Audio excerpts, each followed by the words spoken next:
आप सभी को मेरा प्रणाम। कथा कहानी चैनल में आपका हार्दिक स्वागत है। आज हम ज्येष्ठ मास की चतुर्थी व्रत कथा सुनेंगे। कथा उस समय की है जब प्राचीन काल में पृथ्वी पर राजा पृथु राज्य करते थे। पृथु के राज्य में जयदेव नामक एक ब्राह्मण रहता था। ब्राह्मण के 4 पुत्र थे। चारों का विवाह हो चुका था। बड़ी पुत्र वधु गणेश चौथ का व्रत करना चाहती थी। उसने इसके लिए अपनी सास से आज्ञा मांगी तो सास ने इनकार कर दिया। जब जब भी बहू ने अपनी इच्छा अपनी सास के आगे निवेदन की, सास ने अस्वीकार कर दिया। बहू परेशान रहने लगी। मन ही मन अपनी व्यथा गणेश जी को सुनाने लगी। बड़ी बहू का एक विवाह योग्य लड़का था। गणेश जी ने अप्रसन्न होकर उसे चुरा लिया। घर में उदासी छा गई। बड़ी बहू ने सास से प्रार्थना की, माँ जी, यदि आप आज्ञा दें तो मैं गणेश चौथ का व्रत कर लूं।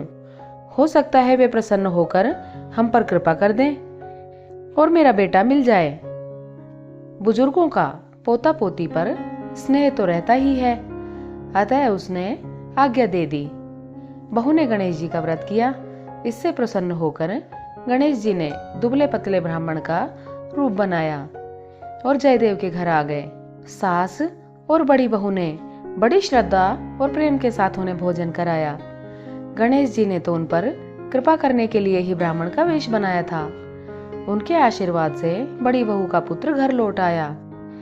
इस कथा के बाद गणेश जी की कथा और सुननी चाहिए। एक मेंढक था और एक मेंढकी थी। दोनों तालाब में रहते थे। मेंढकी रोज विनायक जी की कहानी कहती थी। मेंढक को बिल्कुल पसंद नहीं था। वो कहता, रोज पराये पुरुष का नाम लेने बैठ जाती है। अब से अगर पराये पुरुष का नाम लेगी तो मैं तेरा सिर फोड़ दूंगा। राजा की दासी आई और दोनों को पानी के साथ घड़े में भर ले गई और ले जाकर चूल्हे पर चढ़ा दिया। धीरे धीरे पानी गर्म होने लगा तो मेंढक और मेंढकी परेशान हो गए।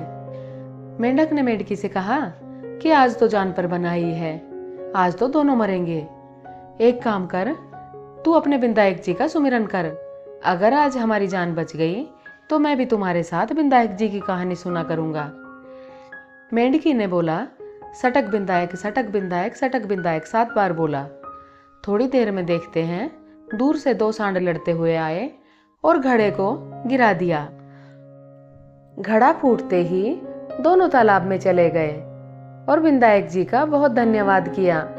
इसके बाद दोनों रोजाना विनायक जी की कहानी सुनने लगे। हे विनायक जी महाराज, जैसे मेंढक और मेंढकी की रक्षा करी वैसे सभी की करना।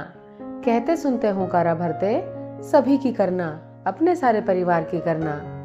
हमारी कथा कहानियां सुनने के लिए आपका बहुत बहुत धन्यवाद।